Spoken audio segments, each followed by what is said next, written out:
a meditation technique, the same technique for a modern mind now seems like a very boring, drawn out, stretched out process.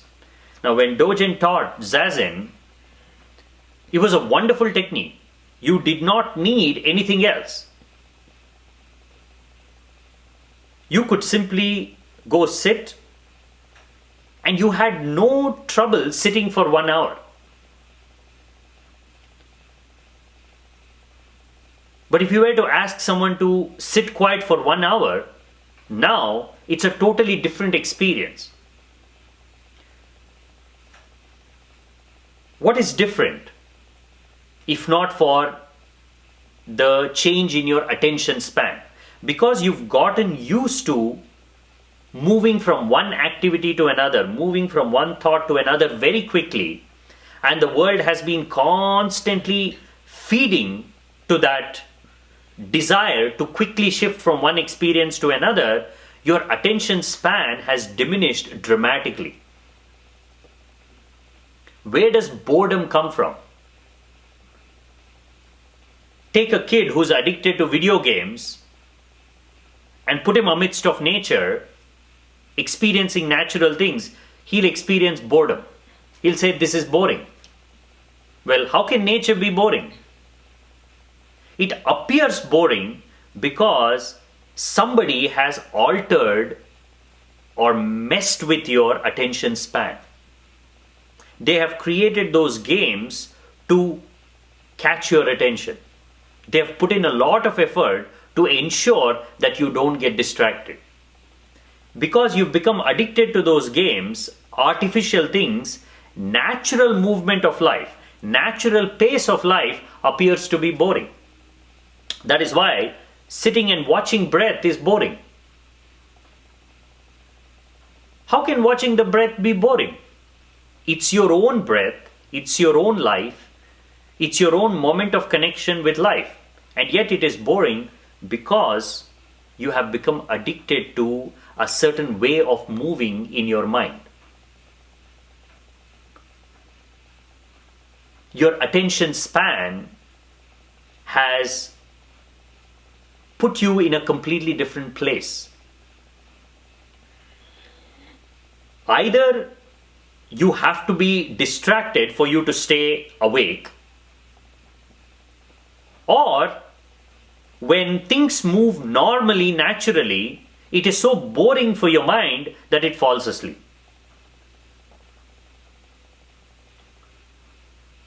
A technique like Zazen seems like great effort. What is natural, what was supposed to be natural, has become unnatural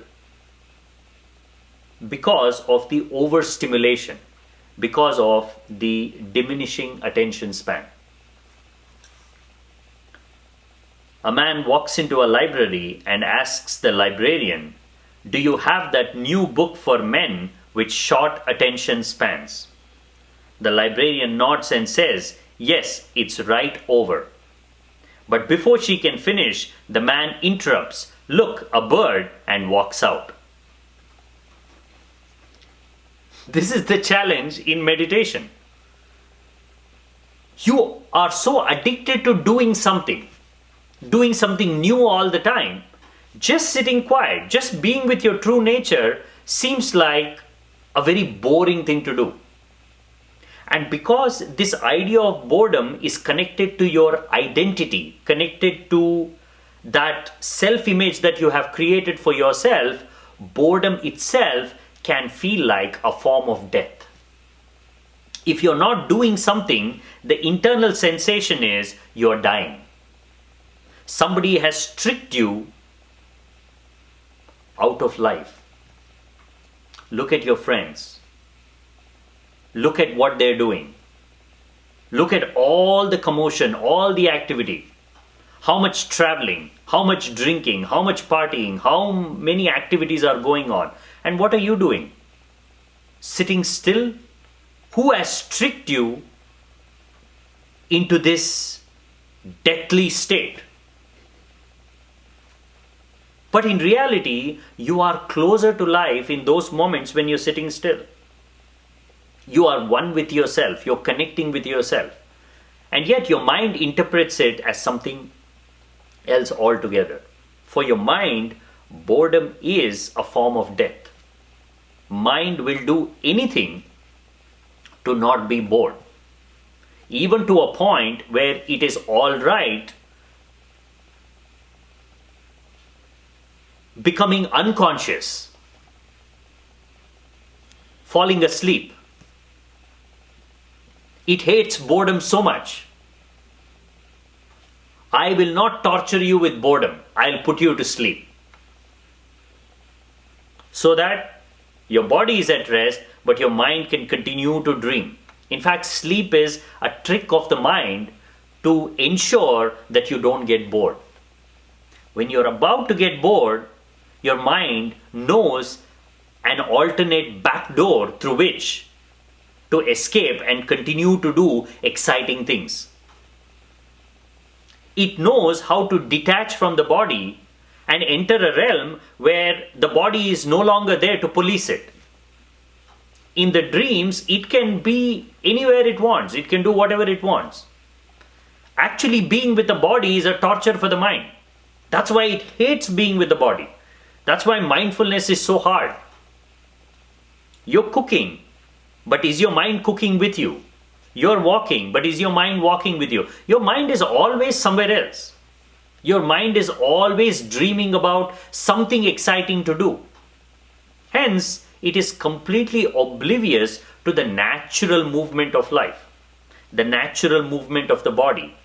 That is why Dogen says, Buddha nature is fully integrated with your ordinary life, provided you understand what ordinary life is. Your thinking is not ordinary life. Your getting lost in thoughts is not ordinary life.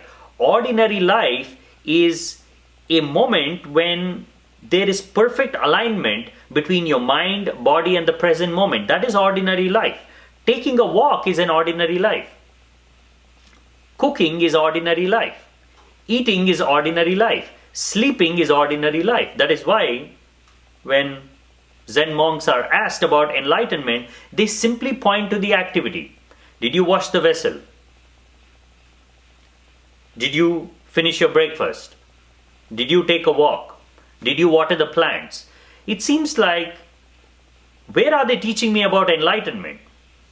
Yes, they are teaching you about enlightenment. They're teaching enlightenment in the most direct way. They're saying, your ordinary nature is Buddha nature. Your ordinary activity is the activity of the Buddha. But you are always doing something more than necessary. When a Buddha walks, he's just walking. When a Buddha talks, he's just talking. But when you are walking, you are doing so many other things. You're planning, plotting, thinking, scheming, worrying, reflecting on the past, imagining the future. You cannot walk for 5 seconds without doing something other than walking. If you can just walk without doing anything else, you will know what Buddha nature is. The ordinary is the extraordinary. Hence the term. It's extraordinary. The more ordinary your movement, your state of being, the closer you are to your Buddha nature. So all that effort that you're putting in is only to counter this something else that has happened. This external manipulation of your mind, where your attention span has diminished dramatically, where your mind has become addicted to the phenomenon of minding. Your mind loves nothing more than minding. It's just like an addiction of a miner. Mining is his addiction. He wants to continue to mine in the hopes of finding something, digging something. Because if he has found a little bit of treasure, he cannot stop. Oh, this much of digging has produced this much wealth. Let me continue to dig. Mind is exactly like that. It has experienced some moments of joy, some moments of experience, and it continues to mind for more moments, more joy. But without realizing that it is not that minding process that led to that moment of joy and excitement. It is that moment when you were not minding. Accidentally, when you were tired of continuously thinking, you simply fell into a realm of joy and contentment. The moment the mind understands this, the moment you understand this, you will see this constant thinking, constant moving from one activity to another is the only obstacle. And the effort you put in to become enlightened is just to move from this constant state of hectic movement and activity to silence and stillness. That is why Zazen works. That is why Dogen's method is a direct method. A Zen master's method is always direct, and it's always simple and ordinary. Be in the moment and do not make any distinction between your being and your activity. Be fully alive and awake to your activity. That itself will lead to enlightenment.